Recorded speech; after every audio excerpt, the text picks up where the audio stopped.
Salut la Team Tech, j'espère que vous allez bien. Comme chaque semaine, on se retrouve pour un nouveau Tech Récap et comme d'habitude, le programme est bien chargé. Le marché des GPU continue de s'agiter avec Nvidia qui nous surprend encore avec un investissement colossal de 100 milliards de dollars dans OpenAI. Dans le même temps, la firme retire discrètement la mention Advanced AI de ses cartes RTX. Du côté d'AMD, une Radeon RX 7700 non XT assez particulière fait son apparition et fait un pas de géant dans l'IA en supportant enfin PyTorch sur Windows, tandis que des modeurs ingénieux parviennent à activer le FSR4 sur de vieilles cartes graphiques avant même AMD. Intel n'est pas en reste avec sa future Arc B770 présentée comme une tueuse de RTX et qui pourrait être accompagnée d'une technologie de frame generation. On parle aussi de nouveaux éclaircissements concernant son partenariat surprenant avec Nvidia. Et que dire du boîtier magique de Gigabyte, capable de transformer un simple ultrabook en véritable monstre de gaming. Côté processeur, AMD continue de ressusciter son ancienne plateforme AM4 avec un Ryzen 3 5100. Intel réplique avec d'étranges comparaisons révélées dans des documents confidentiels tout en abandonnant le support de ses anciens iGPU et en augmentant le prix de ses processeurs les plus populaires. Pendant ce temps, Qualcomm déclare la guerre à Intel et Apple avec ses nouveaux Snapdragon X 2 Elite. Les news tech de la semaine nous apportent aussi leur lot de révolutions. Windows 11 oblige 100 millions de joueurs à changer de PC. Microsoft offre des mises à jour gratuites aux Européens et promet d'éliminer le stuttering grâce à sa technologie DirectX Advanced Shader Delivery. L'Unreal Engine 5.7 promet un réalisme inédit. Le PCI Express 8.0 atteint des débits faramineux, mais attention, les prix de la RAM et des SSD risquent d'exploser. Heureusement, Asus va alimenter nos gros GPU directement via le slot PCI Express. Dans notre rubrique Insolitech, Doom tourne désormais sur une cigarette électronique. Un acheteur malchanceux a reçu une brique à la place de sa RTX 5080. Une carte graphique adopte la forme d'une pinte de bière et MSI utiliserait une armée de faux comptes Reddit pour promouvoir ses PC portables. Du côté gaming, direction le Tokyo Game Show avec Forza Horizon 6, confirmé au Japon pour 2026, peut-être même sur PlayStation 5, accompagné de nombreuses autres révélations. Silent Hill F promet de faire fondre votre RTX Dying Light. The Beast surprend par une optimisation miraculeuse et l'on parle de 50 milliards sur la table pour acheter UA, sans oublier la fin du support 32 bits pour Steam. Enfin, côté produit, BenQ sort des écrans OLED à 500 Hz. On a enfin les prix officiels des ROG Xbox Ali. Le Steam Deck LCD bénéficie d'une promo jamais vue et les prix des RTX 50 commencent enfin à s'effondrer. Mais tout ça n'est qu'un aperçu, plein d'autres actus vous attendent. Installez-vous confortablement, c'est parti!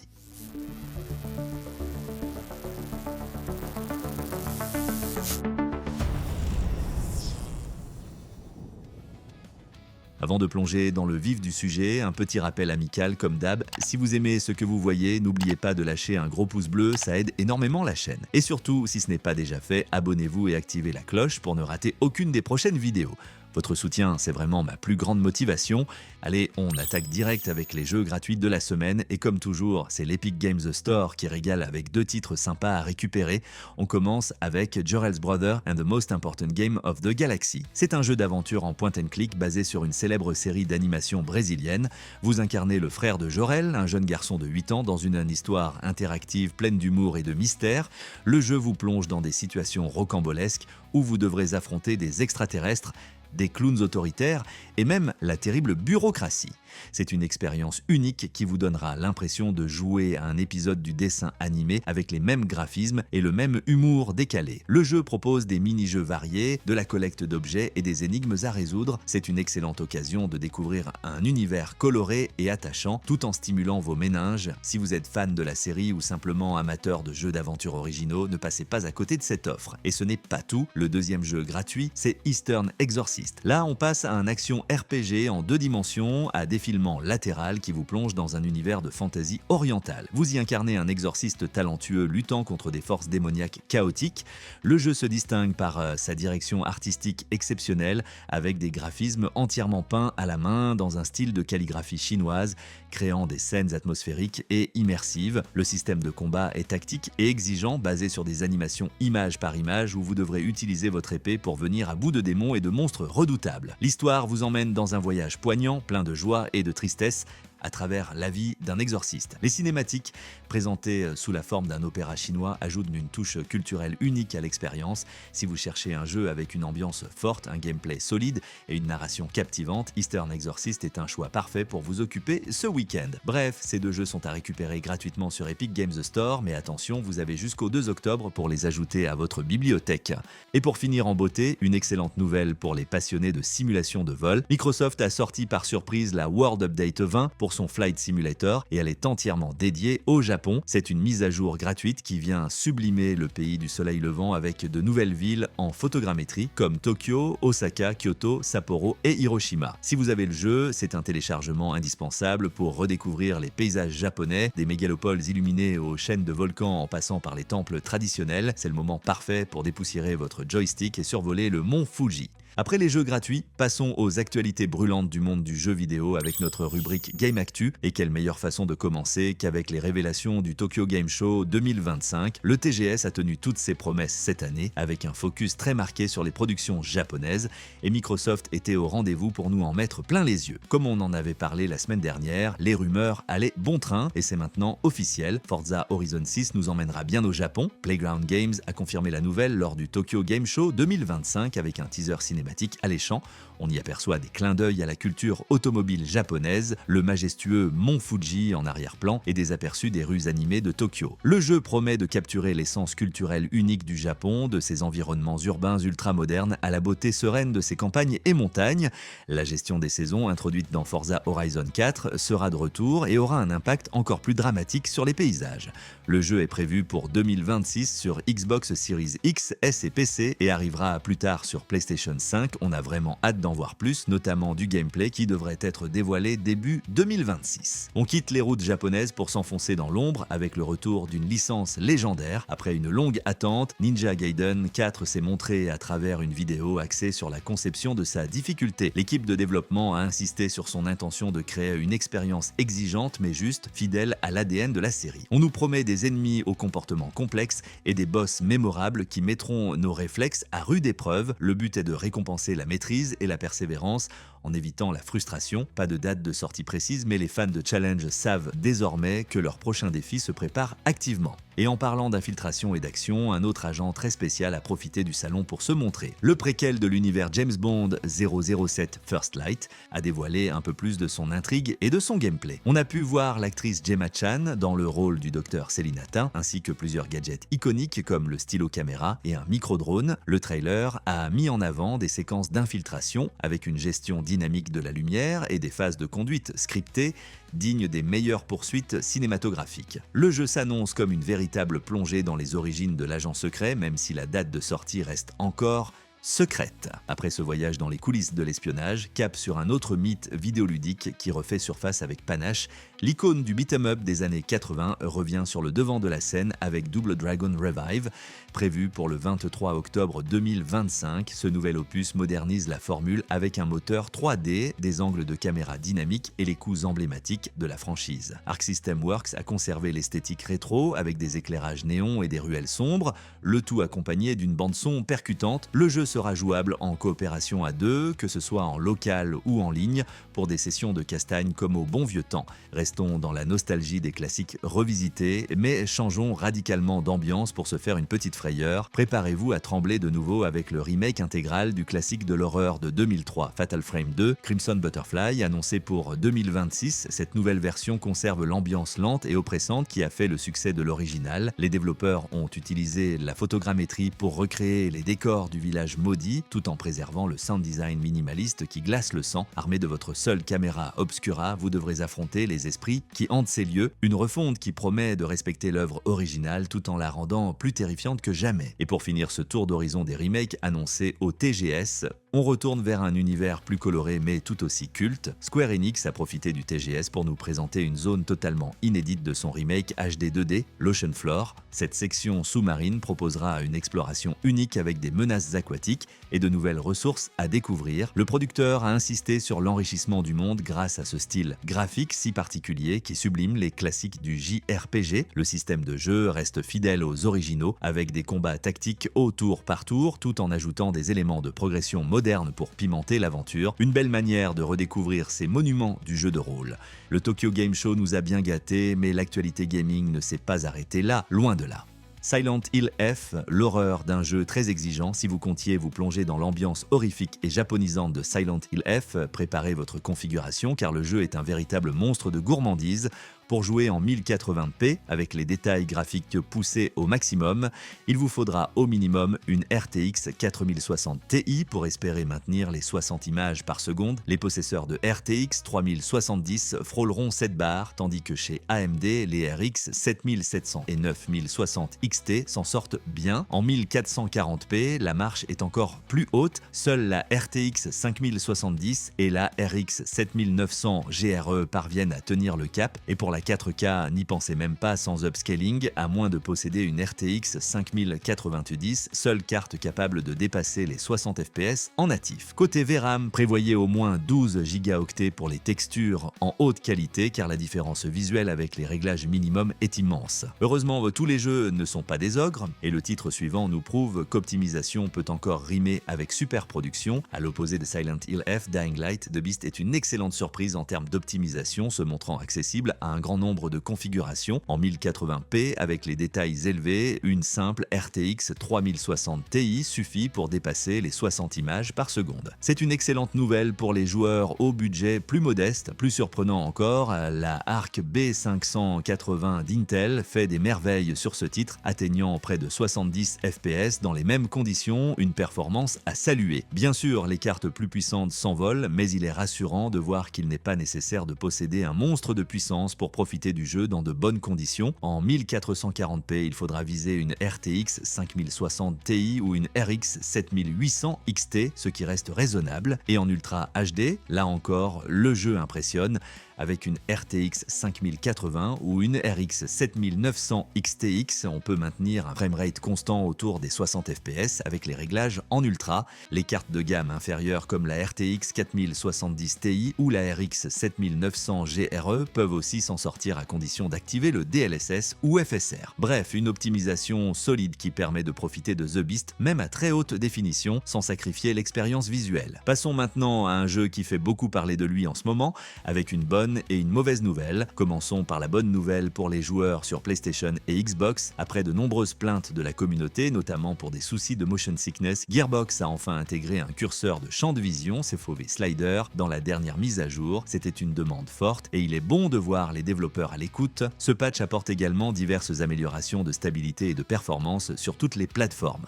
La mauvaise nouvelle concerne les joueurs Nintendo. Le lancement de Borderlands 4 sur la future Switch 2 est officiellement reporté à une date ultérieure non définie. Gearbox explique avoir besoin de plus de temps pour peaufiner l'expérience. Cette décision intervient après des inquiétudes sur les performances du jeu et toutes les précommandes sur la console de Nintendo seront donc remboursées. Et puisqu'on parle d'éditeurs majeurs, une autre actualité pourrait bien faire trembler l'industrie avec des rumeurs autour d'Electronic Arts. EA traverse une période délicate marquée par des vagues de licenciements et la fermeture de plusieurs studios. Selon le Wall Street Journal, un groupe d'investisseurs, parmi lesquels Silver Lake et le fonds souverain saoudien PIF, préparerait un rachat d'EA pour un montant estimé à 50 milliards de dollars. Le PIF détient déjà 9,4% des parts de l'éditeur, ce qui renforce la crédibilité de cette opération. Ce rachat prendrait la forme d'un leverage buyout permettant de retirer EA de la bourse et d'alléger la pression des actionnaires. Une telle privatisation pourrait offrir à l'entreprise une plus grande souplesse dans ses choix stratégiques et encourager des prises de risques créatives. Cette rumeur intervient quelques jours seulement après le lancement de Skate, accueilli de manière mitigée par les joueurs PC. Une annonce officielle pourrait intervenir dans les 2 prochaines semaines, même si aucune confirmation n'a encore été donnée par la direction. Continuons avec une nouvelle qui concerne la longévité de nos systèmes d'exploitation. Valve a annoncé que Steam ne prendra plus en charge les systèmes d'exploitation 32 bits à partir du 1er janvier 2026. La plateforme ne fonctionnera plus que sur les versions 64 bits de Windows 10 et Windows 11. Cette décision n'est pas surprenante étant donné que Nvidia et AMD ont mis fin au support des pilotes 32 bits site il y a plusieurs années.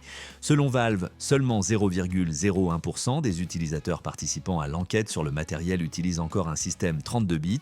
Bien que le client Steam ne cessera pas de fonctionner immédiatement après cette date, il ne recevra plus de mise à jour et les services finiront par s'arrêter. Si vous faites partie de cette infime minorité, il est grand temps de passer à un système d'exploitation 64 bits pour continuer à profiter de votre ludothèque Steam. Du côté des jeux-services, les vétérans de Warframe ont de quoi se réjouir avec une grosse mise à jour qui se profile à l'horizon. Les Ténos peuvent marquer leur calendrier. La prochaine mise à jour majeure de Warframe, intitulée The Valley Undermined, arrivera le 15 octobre. L'attraction principale est l'arrivée de Noko, la 62e Warframe du jeu, dont le design et les compétences sont entièrement basés sur le thème des champignons. Attendez-vous à des pouvoirs basés sur des spores toxiques et des projectiles explosifs. Cette mise à jour introduira également The Deep Mines, une toute nouvelle zone de jeu souterraine et générée de manière procédurale, accessible depuis Fortuna. Pour y entrer, il faudra avoir terminé la quête La Nouvelle Guerre. En plus de ce nouveau contenu, les joueurs pourront enfin découvrir la refonte tant attendue des compétences de la Warframe Oberon, de quoi replonger dans le jeu pour des dizaines d'heures. Et on termine ce tour d'horizon avec une petite news pour les adeptes du cloud gaming qui vont avoir de nouveaux jouets. GeForce Now, des mechas et des avocats dans le cloud. Ce GFN Thursday est placé sous le signe de la diversité. Les amateurs d'action frénétique peuvent se lancer dans Mecha Break, un jeu de combat de méchas ultra nerveux où vous pouvez personnaliser votre robot de la tête aux pieds.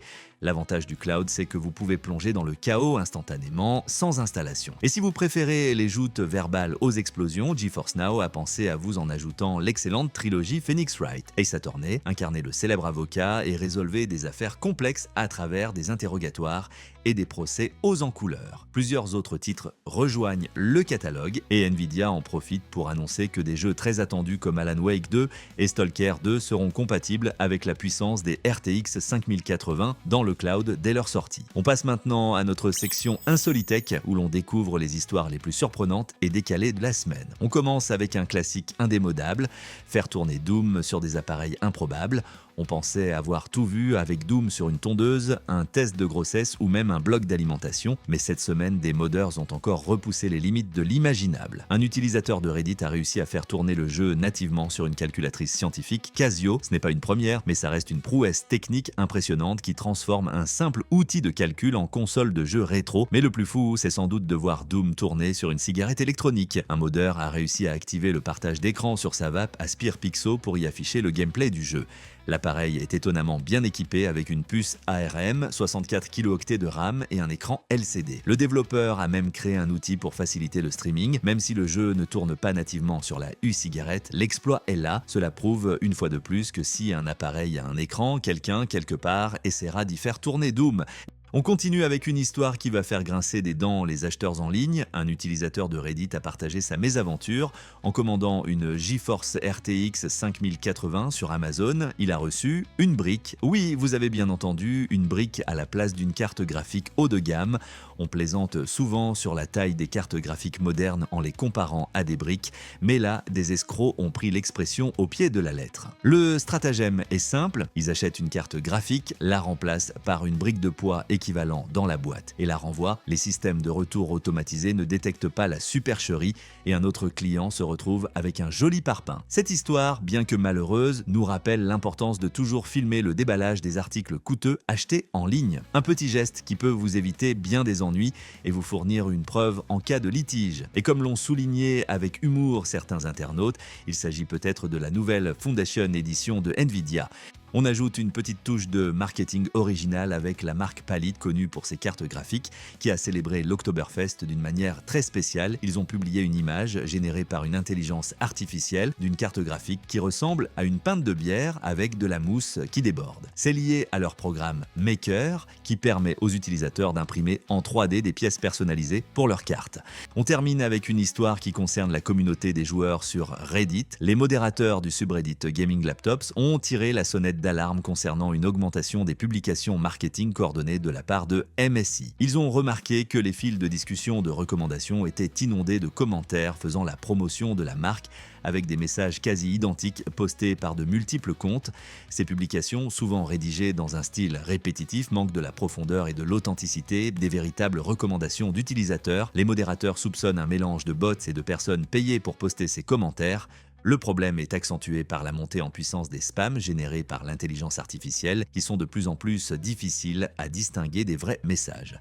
Pour protéger la communauté, les modérateurs ont rappelé les règles du subreddit interdisant la promotion de marques et encourageant les utilisateurs à partager leurs expériences personnelles plutôt que des slogans marketing. Une affaire qui montre les dérives du marketing d'influence et les défis auxquels sont confrontées les communautés en ligne. Après avoir exploré les dernières surprises de la semaine, passons maintenant aux nouveaux produits, accompagnés cette fois-ci de quelques promotions. On attaque direct avec les écrans car BenQ vient de lever le voile sur une nouvelle génération de moniteurs gaming OLED. BenQ a frappé fort en dévoilant 3 nouveaux modèles pour sa gamme Mobius, tous équipés de dalles QD OLED de dernière génération. On retrouve 2 modèles 4K 240 Hz, le EX273 UZ de 27 pouces à $999 et son grand frère, le EX321 UZ de 32 pouces à $1299. Attention, petite subtilité, seul le modèle de 32 pouces dispose du DisplayPort 2.1 et d'une certification HDR 500, le 27 pouces se contentant du DisplayPort 1.4 et du HDR 400. Pour les accros à la compétition, BenQ a aussi pensé à vous avec le EX271 QZ, un 27 pouces en 1440p qui monte à une fréquence vertigineuse de 500 Hz pour $900. Tous ces écrans promettent un temps de réponse ultra rapide de 0,03 millisecondes, le support du FreeSync Premium Pro ainsi qu'une connectique complète avec de l'USB-C 90 watts et un KVM intégré. Du côté des consoles portables, l'attente est terminée. Asus et Microsoft ont enfin dévoilé les prix officiels et ouvert les précommandes des ROG Xbox Ali. Les nouvelles machines seront disponibles le 16 octobre. Les prix ont été officialisés, 899 € pour la ROG Xbox Ali X et 599 € pour la ROG Xbox Ali classique. La version X est équipée d'un processeur Ryzen Z2 Extreme avec 8 cœurs Zen 5 et 16 cœurs graphiques RDNA, 3.5, 24 Go de RAM et un SSD de 1 Teraoctet. La version standard embarque un APU Ryzen Z2A avec 4 cœurs Zen 2 et 8 cœurs graphiques RDNI 2. Ces consoles s'inscrivent dans le programme de compatibilité Xbox Handheld qui certifie les jeux pour une expérience de jeu portable optimale. Des fonctionnalités comme l'Advanced Shader Delivery qui précompile les shaders pour réduire le stuttering sont également de la partie, une nouvelle concurrente de taille pour le Steam Deck. Face à cette arrivée musclée, Valve n'est pas resté les bras croisés et propose une belle opportunité pour son Steam Deck. Valve continue de rendre le jeu nomade accessible et c'est une excellente nouvelle pour notre portefeuille. Le Steam Deck, dans sa version avec écran LCD et 256 Go de stockage, bénéficie d'une belle réduction de 20%, faisant passer son prix de 419 € à seulement 315 €. Attention, cette promotion ne concerne pas les modèles OLED et se termine le 6 octobre. Même s'il n'a pas l'écran 90 Hz ou la meilleure batterie des versions OLED, il est important de rappeler que les performances en jeu sont quasiment identiques car il embarque le même processeur AMD. Le timing est parfait, juste avant les soldes d'automne de Steam, de quoi se constituer une belle bibliothèque à moindre coût. À ce prix, il redevient sans conteste l'un des meilleurs rapports qualité-prix du marché des PC consoles portables. On termine avec une nouvelle qui va faire plaisir aux joueurs sur PC. Les prix de certaines cartes graphiques Nvidia de la série RTX 50 commencent enfin à bouger cette semaine. La RTX 5060 voit son prix diminuer de 10 €, tandis que la RTX 5060 Ti bénéficie d'une réduction de 20 €. La RTX 5070 Ti suit le même mouvement avec moins 20 € et la RTX 5080 voit son tarif baisser de 10 €. Ces évolutions pourraient refléter une meilleure disponibilité des stocks et offrir une belle opportunité pour ceux qui attendaient le moment idéal pour mettre à jour leur configuration. On attaque maintenant le plat de résistance avec les news tech de la semaine et on commence par une étude de John Pedy Research révèle que le marché du matériel PC gaming connaît une dynamique exceptionnelle. La croissance devrait atteindre 35% en 2025 pour un total estimé à 44,5 milliards de dollars de ventes. Cette envolée s'explique en grande partie par les nouvelles exigences matérielles imposées par Windows 11. Contrairement aux précédentes générations, une simple mise à jour de la carte graphique ne suffit plus. Il faut souvent remplacer le processeur, la carte mère et la mémoire vive. Plus de 100 millions de joueurs seraient ainsi contraints à renouveler totalement leur configuration, ce qui stimule fortement les ventes de PC préassemblés et les nouvelles plateformes haut de gamme. À cela s'ajoute la montée en puissance des jeux récents sous Unreal Engine 5, particulièrement gourmands. Les technologies d'upscaling et de génération d'images exigent des cartes graphiques plus performantes, reléguant les GPU de 8 Go au second plan. Parallèlement, de nombreux joueurs migrent de l'entrée de gamme vers des configurations milieu ou haut de gamme, renforçant la rentabilité du marché qui devrait se maintenir au-delà des 40 milliards de dollars jusqu'en 2028. Dans la continuité de l'actualité Microsoft, on apprend que la firme a fait un geste notable envers les utilisateurs européens de Windows 10. Alors que la fin du support régulier du système d'exploitation est fixée au 14 octobre prochain, beaucoup d'inquiétudes persistaient car cette version reste encore majoritaire sur le marché européen, représentant plus de la moitié des machines en circulation. Normalement, pour continuer à recevoir les correctifs critiques, il fallait souscrire au programme Extended Security Update ou USU, accessible initialement contre paiement ou via certaines conditions spécifiques. Désormais, les Européens bénéficient d'un avantage exclusif, une année supplémentaire de mise à jour de sécurité offerte gratuitement. La seule exigence posée par Microsoft est de se connecter avec un compte Microsoft sur son PC Windows 10. Officiellement, la firme de Redmond justifie ce changement par sa volonté de proposer un accès simplifié et sécurisé en Europe. Officieusement, cette décision pourrait aussi s'expliquer par la pression réglementaire croissante, notamment autour du Digital Market Act ou DMA et des attentes des autorités européennes en matière de concurrence et de respect des utilisateurs. On reste dans le domaine du logiciel avec une nouvelle qui concerne les joueurs sur PC. Microsoft a annoncé une avancée majeure pour DirectX avec la fonctionnalité Advanced Shader Delivery intégrée dans le dernier Agility SDK. Cette technologie vise à éliminer les problèmes de stuttering et les temps de chargement prolongés liés à la compilation des shaders, un fléau bien connu des joueurs, notamment sur les jeux utilisant l'Unreal Engine 5. Le principe est de distribuer des shaders précompilés lors du téléchargement du jeu, ce qui permet d'éviter la compilation en temps réel pendant le jeu. Cette fonctionnalité sera déployée en premier sur les consoles portables ROG Xbox Ali à partir du 16 octobre, mais elle sera à terme disponible pour tous les appareils sous Windows 11 et sur toutes les boutiques en ligne comme Steam ou l'Epic Games Store.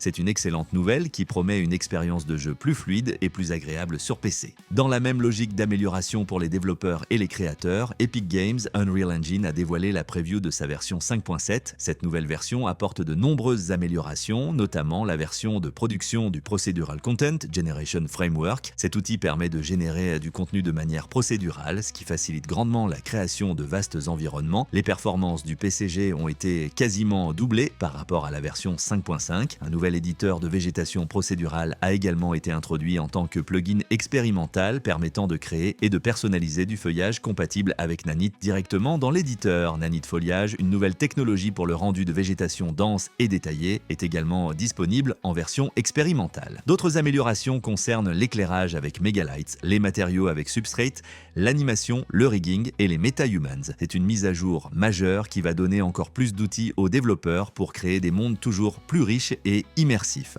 En matière d'innovation matérielle, le consortium PCI SIG a confirmé la disponibilité de la version 0.3 de la spécification PCI Express 8.0 pour ses membres. Cette nouvelle génération de bus double une fois encore les performances, atteignant un débit brut de 256 gigaoctets par seconde et jusqu'à 1 teraoctet par seconde en bidirectionnel sur un port x16, soit 8 fois plus que le PCI E 5.0 actuellement présent sur la majorité des cartes mères. Conçu avant tout pour les usages avancés comme l'intelligence artificielle, le quantum computing, l'edge computing ou les réseaux très haut débit, cette norme ne vise pas encore le grand public qui se contente largement du PCI E 4.0 ou 5.0. Même le PCI E 6.0 déjà finalisé devrait mettre plusieurs années avant de se démocratiser dans les PC grand public. Fidèle à sa tradition, PCI SIG poursuit son objectif de doubler la bande passante tous les 3 ans tout en maintenant la rétrocompatibilité avec les versions précédentes. Du côté des fabricants de semi-conducteurs, les nouvelles sont moins réjouissantes.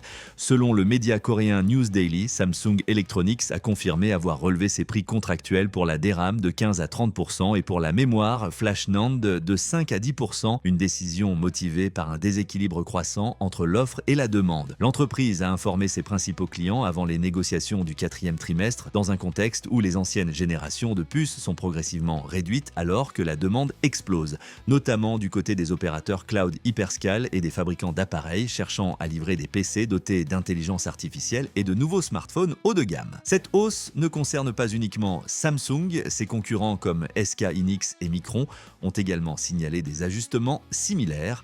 annonçant parfois des hausses à 2 chiffres et des restrictions temporaires sur les nouvelles offres. Résultat, les prix des SSD, de la RAM et du stockage mobile devraient grimper dans les prochains mois, impactant directement les acheteurs et poussant les fabricants à réviser leur stratégie d'approvisionnement. On termine cette partie actu diverse avec Asus qui continue d'innover pour nous débarrasser des câbles disgracieux. Dans nos PC, le constructeur a dévoilé un concept de système d'alimentation pour carte graphique allant jusqu'à 250 watts directement via un connecteur PCI Express personnalisé. L'idée est de modifier le slot PCI Express et la carte graphique pour fournir plus de puissance que les 75 watts standard. Pour ce faire, Asus a ajouté des lignes 12 volts au connecteur, épaissi les couches de cuivre et utilisé des matériaux plus conducteurs. La carte mère, quant à elle, est équipée d'un connecteur 8 broches supplémentaires pour alimenter le slot. Lors d'une démonstration, une TUF GeForce RTX 5060 Ti a pu tirer près de 250 watts uniquement via le slot sans aucun câble externe. Ce concept vise les cartes graphiques de milieu de gamme dans la plage des 150 à 250 watts. Le slot modifié est rétrocompatible, ce qui signifie qu'une carte standard fonctionnera toujours, mais en étant limitée à 75 watts. C'est une avancée intéressante vers des builds plus propres et plus esthétiques. Passons maintenant au monde des processeurs. On commence avec des nouvelles de chez Qualcomm. Très actif cette semaine lors de son Snapdragon Summit 2025, la firme a présenté sa nouvelle génération de processeurs pour PC Windows, les Snapdragon X2 Elite. Ces puces,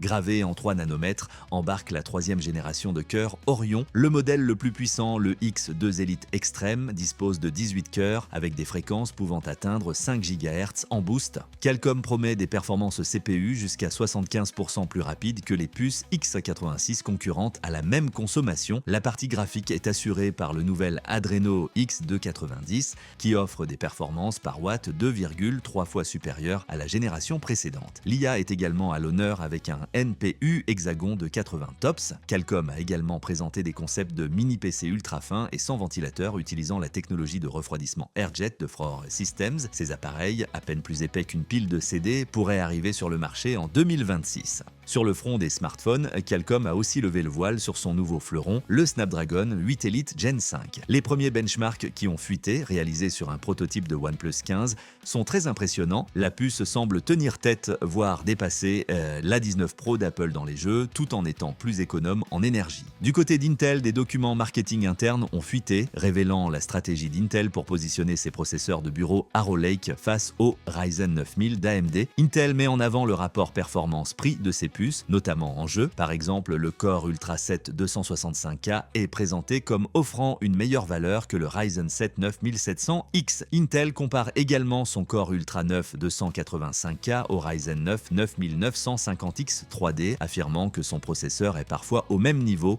voire légèrement devant dans certains jeux. Cependant, il faut prendre ces comparaisons avec des pincettes car elles sont réalisées par Intel et ne reflètent pas toujours les résultats des tests indépendants. De plus, les prix utilisés dans ces comparaisons sont les prix de vente conseillés qui ne correspondent pas toujours au prix réel du marché. Cette tentative d'Intel de convaincre les joueurs montre que la concurrence est rude sur le marché des processeurs et que chaque fabricant cherche à mettre en avant ses points forts. Par ailleurs, Intel a récemment annoncé un changement important. Les pilotes graphiques pour ses processeurs des 11e à 14e génération, tels que Tiger Lake et Alder Lake, passeront désormais en support Legacy. Cela signifie que les architectures comme Tiger Lake, Alder Lake et Raptor Lake ne recevront plus que des mises à jour de sécurité et des correctifs critiques, et ce, de manière trimestrielle. Le support des zéros pour les nouveaux jeux ne sera plus assuré pour les iGPU de ces générations. Les mises à jour régulières et le support des nouvelles fonctionnalités seront désormais réservés aux nouvelles architectures graphiques Arc XE et XE2. Cette décision marque une transition claire de la part d'Intel qui concentre ses efforts de développement sur ces nouvelles générations de GPU, incitant ainsi les utilisateurs à se tourner vers du matériel plus récent pour bénéficier d'un support logiciel optimal. D'autres changements sont à prévoir avec Intel. Le site DigiTimes rapporte qu'Intel prévoirait d'augmenter de plus de 10% les prix de ses processeurs Raptor Lake de 13e et 14e génération en raison d'une forte demande persistante pour ces puces. Cette hausse tarifaire interviendra au 4e trimestre 2025, représentant une augmentation d'environ $20 par processeur selon les estimations. La stratégie d'Intel s'explique par plusieurs facteurs paradoxaux. Malgré leur ancienneté, ces processeurs Raptor Lake continuent de jouir d'une popularité remarquable auprès des consommateurs, particulièrement pour les applications gaming où ils conservent des performances de pointe.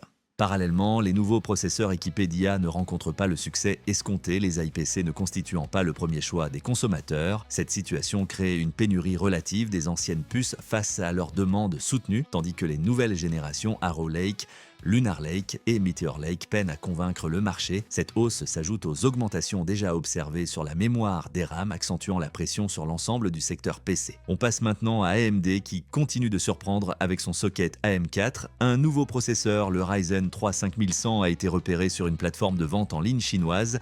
Il s'agit d'un CPU à 4 cœurs et 8 threads basé sur l'architecture Zen 3. Il fonctionnerait à une fréquence de base de 3,8 GHz et un boost de 4,2 GHz avec un TDP de 65 watts. Il ne disposerait pas de partie graphique intégrée. Ce processeur semble destiné à des configurations d'entrée de gamme pour la bureautique et le multimédia. Son apparition tardive, alors que le socket AM5 est bien installé, est assez surprenante. Il pourrait s'agir d'une version destinée aux OEM pour des PC préassemblés à bas coût ou d'un lancement limité à certaines régions. Quoi qu'il en soit, cela montre qu'AMD n'a pas encore totalement abandonné son ancienne plateforme qui a connu un succès phénoménal. On termine ce chapitre avec la première machine équipée de la nouvelle puce surpuissante Strix Hello, la GPD Win 5. Les prix pour le marché américain ont été dévoilés et ils sont assez élevés. Le modèle de base avec un Ryzen AI Max 385, 32 Go de RAM et 1 Tera de stockage est proposé à 1 448$ en précommande sur Indiegogo. La version avec le Ryzen AI Max Plus 395, plus puissant, est à 1 650$. La configuration la plus chère, avec 64 Go de RAM et 4 Tera de stockage, atteint 2 120$. C'est un tarif très élevé pour une console portable, d'autant plus qu'elle ne dispose pas de batterie intégrée et fonctionne avec un pack batterie externe. Après les processeurs, place aux cartes graphiques. On commence cette section GPU avec Gigabyte qui a officiellement lancé sa Aorus RTX 5060 Ti à A-Box. Il s'agit d'un boîtier GPU externe conçu pour les ultrabooks et les systèmes compacts. Il embarque une GeForce RTX 5060 Ti 16 Go de bureau, refroidi par le système WindForce de la marque. La grande nouveauté de ce modèle est la prise en charge des connectiques Thunderbolt 5 et USB 4, assurant une large compatibilité. Gigabyte promet des performances à moins de 5% de celles d'une carte installée directement dans un slot PCI Express. En plus de l'accélération graphique, l'iBox fait également office de station d'accueil avec des ports USB 3.2, Gen 2 et une connectivité Ethernet. Le tout est alimenté par un seul câble grâce au Thunderbolt 5. Pour l'instant, pas de date de sortie ni de prix confirmé, mais l'annonce officielle laisse présager une disponibilité prochaine pour ceux qui cherchent à booster la puissance de leur portable. Chez AMD, la nouveauté de la semaine est le lancement discret d'une nouvelle carte graphique, la Radeon RX 7700 non XT.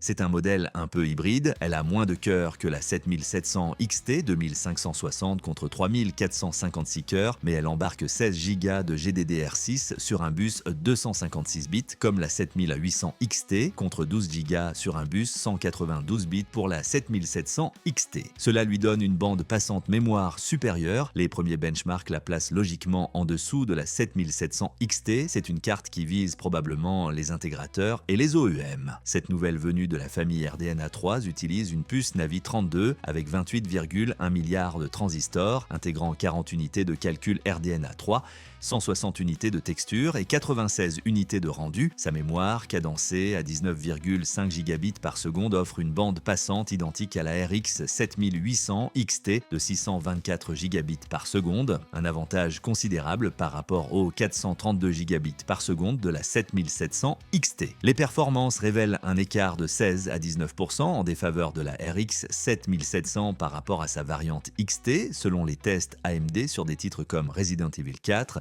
ou Dying Light 2 avec Ray Tracing activé. AMD recommande une alimentation de 700 watts et des connecteurs double 8 pins, suggérant une consommation similaire aux autres cartes de la gamme. Ce positionnement atypique, moins de puissance de calcul mais plus de mémoire, pourrait séduire les utilisateurs privilégiant les hautes résolutions et les textures détaillées où la quantité de VRAM devient cruciale. Dans un autre registre, AMD a fait une annonce importante pour les développeurs et les créateurs de contenu travaillant avec l'IA. La société a publié une préversion de Rokiem 6.4.4 qui active le support de PyTorch sur les cartes graphiques Radeon RX 7000 et RX 9000, ainsi que sur certains APU Ryzen, AI300 et Ryzen AI Max. Cette mise à jour permet de faire tourner PyTorch nativement sous Windows et Linux, ce qui était une demande forte de la communauté. Auparavant, les développeurs devaient utiliser des configurations en dual boot ou des solutions de contournement pour exécuter des charges de travail d'IA sur du matériel grand public AMD sous Windows. C'est une étape importante pour AMD qui cherche à rendre son écosystème logiciel ROCm plus accessible et multiplateforme au-delà des centres de données. Les performances et les fonctionnalités devraient s'améliorer dans les futures versions. Pendant qu'AMD affine ses GPU, les modeurs s'en sont donnés à cœur joie avec les fichiers FSR4 qui ont fuité. Ils ont réussi à faire tourner la nouvelle technologie d'upscaling sur des cartes plus anciennes comme les Radeon RX 6000. Les premiers retours indiquent une meilleure qualité d'image que le FSR3, mais au prix d'une perte de performance de 10 à 20%. Cette prouesse technique s'appuie sur une version modifiée utilisant les instructions INT8 plutôt que FP8, permettant la compatibilité avec des architectures non officiellement supportées. Un utilisateur du forum Chipel a démontré le fonctionnement sur sa Radeon RX 6800 XT avec Stellar Blade, passant de plus de 110 fps en FSR3 Quality à 100 à 107 fps en FSR4 Quality. La pénalité de performance varie selon l'architecture. Les nouvelles RX 9000 subissent seulement 2 à 4% de pertes, les RDNA3 environ 7 à 10%, tandis que les RDNA2 accusent le coup le plus sévère avec 10 à 20%. Cette différence s'explique par l'absence d'instructions WMMA pour Wavefront, Matrix Multiply Accumulation, sur les RX 6000, forçant l'utilisation d'unités alternatives moins efficaces. L'installation nécessite des pilotes spécifiques et la compilation de DLL personnalisés, mais ouvre la voie à une démocratisation potentielle du FSR4 sur l'ensemble du parc installé AMD. Du côté d'Intel, une offre d'emploi a ravivé les espoirs des fans de la marque concernant l'avenir des cartes graphiques Arc haut de gamme. L'annonce mentionne spécifiquement l'optimisation des performances de jeu pour les SoC de bureaux haut de gamme avec des GFX. Cela suggère qu'Intel continue de travailler sur des cartes graphiques discrètes pour les joueurs, malgré le récent partenariat avec Nvidia qui verra l'intégration de puces graphiques GeForce dans de futurs SoC Intel. Cette nouvelle est rassurante pour ceux qui craignaient qu'Intel abandonne le marché des GPU dédiés. Il semblerait donc que la feuille de route d'Intel pour ses architectures graphiques comme XE3 Celestial reste inchangée. On attend avec impatience de voir ce qu'Intel nous réserve pour concurrencer AMD et Nvidia sur le segment haut de gamme. En parallèle, un autre événement marquant a fait grand bruit dans le monde des semi-conducteurs. La semaine dernière, on évoquait l'annonce qui a secoué toute l'industrie. Intel et Nvidia ont signé un partenariat stratégique. Intel va utiliser des chiplets de GPU GeForce RTX dans ses futurs SoC et Nvidia achètera des CPU Intel pour ses data centers. C'est un rapprochement historique.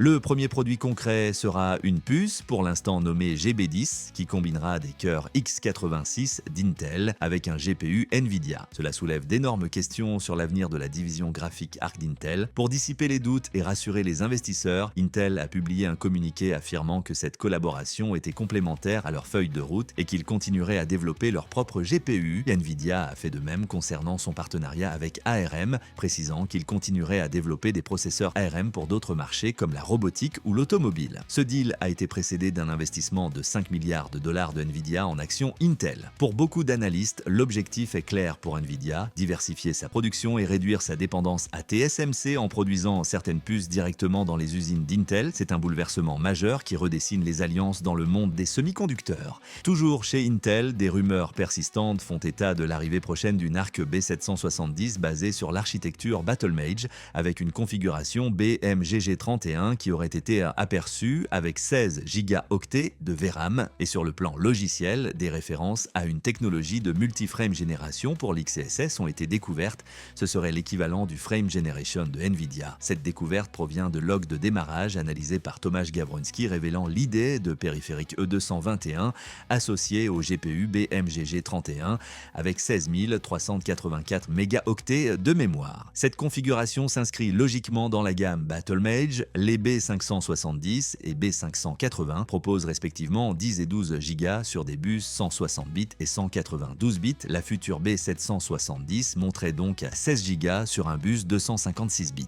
Les spécifications anticipées incluent au minimum 32 cœurs X2, positionnant cette carte au sommet de la gamme gaming d'Intel. Cependant, plusieurs variantes pourraient exister, notamment des versions workstation avec davantage de mémoire, à l'image de l'Arc Pro B60 et ses 24 Go. Malgré l'annonce récente récente de collaboration avec Nvidia, Intel confirme que sa feuille de route Arc reste inchangée, laissant espérer un lancement au 4e trimestre 2025. Faisons un petit focus sur cette technologie de Multi-Frame Generation pour l'XSS. Il s'agit de l'équivalent de la technologie Frame Generation de Nvidia. Cette révélation provient d'un utilisateur Reddit, Organic Bird 587, qui a déniché dans les fichiers d'Intel non seulement des commentaires faisant explicitement référence à cette fonctionnalité, comme faisant partie de XESS, mais aussi une icône dédiée. Bien que ces éléments ne constituent pas une confirmation officielle, il suggère qu'Intel travaille activement sur cette fonctionnalité ou envisage sérieusement son intégration. L'avantage de XSS réside dans sa compatibilité étendue, car elle fonctionne sur du matériel concurrent, contrairement à l'approche fermée de Nvidia. Cette technologie pourrait accompagner le lancement de l'Arc B770 attendu cette année, offrant à Intel un atout supplémentaire face à la concurrence. En attendant, les joueurs peuvent se tourner vers des solutions tierces comme Lossless Scaling, capables de générer jusqu'à 20 images intermédiaires. Chez Nvidia, le PDG, Jensen Huang, a confirmé que la puce ARM N1, dont on parlait beaucoup pour les PC portables, est en fait le superchip GB10 qui est déjà utilisé dans les systèmes pour développeurs DGX Spark. Il semble donc que Nvidia réserve pour l'instant cette puce au marché professionnel, surtout après l'annonce du partenariat avec Intel pour les SoC x86 grand public. Cette révélation clarifie enfin le mystère entourant le processeur N1, absent du Computex et sans date de lancement confirmée. Huang a précisé que ce processeur ARM va équiper le DGX Spark et de nombreuses autres versions de produits similaires, laissant planer le doute sur une éventuelle déclinaison grand public. Le GB10N1 s'appuie sur une architecture Mediatek 20 cœurs et intègre 6144 cœurs CUDA, surpassant même la RTX 5070 avec une enveloppe thermique de 170 watts, légèrement supérieure au Ryzen AI Max d'AMD. Cette configuration hybride ARM plus GPU pourrait révolutionner les stations de travail portables. Le partenariat surprise avec Intel, qui prévoit des CPU x86 avec chiplet GeForce RTX, interroge sur la stratégie ARM grand public de Nvidia. Cette alliance pourrait reléguer le N1 au seul marché professionnel, Nvidia privilégiant désormais l'écosystème 86 établi pour conquérir le marché consumer. Au-delà de l'innovation matérielle, Nvidia ajuste aussi sa stratégie marketing, ce que reflète la disparition de la mention Advanced AI sur ses autocollants GeForce RTX. Ce retrait pourrait signifier plusieurs choses. Fatigue marketing. Après des années à coller IA, surtout, les entreprises commencent peut-être à réaliser que les consommateurs deviennent sceptiques face aux arguments marketing autour de l'intelligence artificielle. Quand chaque produit prétend être alimenté par l'intelligence artificielle, le terme perd de son impact. Mission accomplie, Nvidia estime peut-être avoir déjà établi la supériorité de leur GPU face aux NPU pour les tâches d'IA. Les autocollants originaux étaient probablement une réponse à l'essor des puces IA dédiées dans les ordinateurs portables. Une fois ce message transmis, la poussée marketing n'était peut-être plus nécessaire. Recentrage sur les forces principales. Les cartes GeForce RTX sont avant tout des GPU gaming. Bien qu'elles excellent dans les tâches d'IA, Nvidia pourrait vouloir éviter de confondre son public gaming ou de diluer son message de marque. Savoir si cela indique un éclatement de la bulle IA reste discutable. Les revenus IA de Nvidia continuent de croître dramatiquement et la demande pour leur GPU de centre de données reste incroyablement forte. Cela ressemble plus à un ajustement marketing tactique qu'à un retrait de la technologie IA elle-même. Le timing est notable cependant, alors que le battage autour de l'IA atteint son pic de saturation dans l'industrie, nous pourrions voir davantage d'entreprises se retirer du marketing IA agressif au profit d'une communication plus ciblée sur les capacités et bénéfices réels. Pour clore ce tour d'horizon, Nvidia signe un nouveau partenariat historique, seulement une semaine après son alliance majeure avec Intel, en nouant cette fois une collaboration stratégique avec OpenAI. Ce partenariat illustre parfaitement la concentration du pouvoir dans l'écosystème de l'intelligence artificielle. Avec un investissement pouvant atteindre 100 milliards de dollars, Nvidia consolide sa position dominante sur le marché des puces IA, dépassant largement ses investissements précédents comme les 5 milliards alloués à Intel la semaine dernière. Cette méga usine IA de 10 gigawatts représente un saut quantitatif majeur. Pour contextualiser,